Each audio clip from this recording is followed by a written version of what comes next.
उपमुख्यमंत्री अजित पवार यांचा मृत डॉक्टरच्या कुटुंबियांसोबत फोनवरून संवाद. दोषींना सोडणार नाही, कोणाचाही हस्तक्षेप होऊ देणार नाही, अजित पवार यांचा कुटुंबियांना शब्द. रुपाली चाकणकरांचं महिला आयोगाचं अध्यक्षपद धोक्यात असल्याची चर्चा. फलटण प्रकरणामध्ये चाकणकरांची भूमिका अजितदादांना पटली नाहीये. पीडितेच्या कुटुंबियांसोबत बोलताना अजित पवार यांचं मोठं वक्तव्य.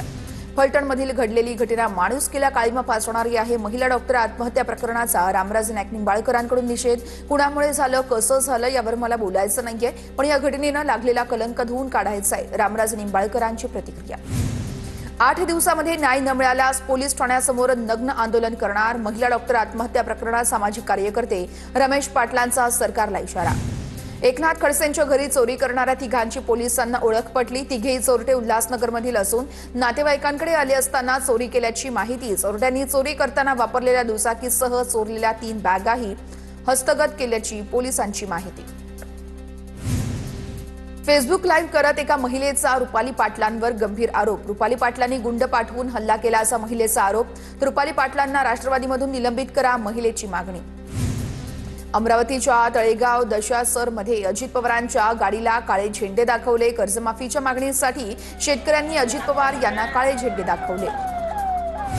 जयश्री आगवणेंनी स्वतःच्या सासऱ्यांचा खून केला होता. नणंद सुनीता आगवणेंचा जयश्री आगवणेंवर आरोप. तसेच मुंबईत चोऱ्या करणं ही जयश्री आगवणेंची पार्श्वभूमी असल्याचा माजी नगरसेवक अनुप शहा यांचा आरोप. शिंदेच्या शिवसेनेचे नेते दिलीप भोईर यांच्यासह 21 आरोपींना 7 वर्षांची शिक्षा. अलिबागमधील सोंढी मारहाण प्रकरणी न्यायालयाचा निकाल. मारहाण प्रकरणी 12 वर्षांपूर्वी गुन्हा दाखल करण्यात आला होता. शरद पवार यांच्या राष्ट्रवादीचे नेते मेहबूब शेख यांचं मंत्रालयासमोर आंदोलन. फलटणमधल्या महिला डॉक्टर आत्महत्या प्रकरणी मेहबूब शेख चांगलेच आक्रमक. अमरावतीमध्ये दिवंगत नेते रा.सु. गवई यांच्या स्मारकाचं लोकार्पण. यावेळेस मुख्यमंत्र्यांनी न्यायाधीश भूषण गवई यांचं कौतुकही केलं. तर दुसरीकडे शिंदेंनी रा.सु. गवईंबद्दल एक किस्साही सांगितला. जळगावच्या सराफा बाजारामध्ये सोन्याच्या दरात 1000ची घसरण. सोन्याचे दर जीएसटीसह 1,22,570 रुपयांवर. चांदीचे दर यावेळेस जीएसटीसह 1,52,440 रुपयांवर स्थिर.